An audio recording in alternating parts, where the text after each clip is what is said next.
Okay, what I did was I connected the hose here and opened this valve, and the how-to video on YouTube, they had a different setup.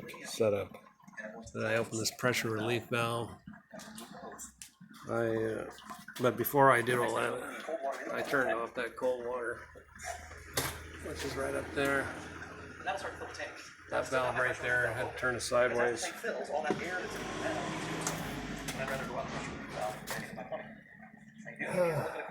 Let's see if it's coming out.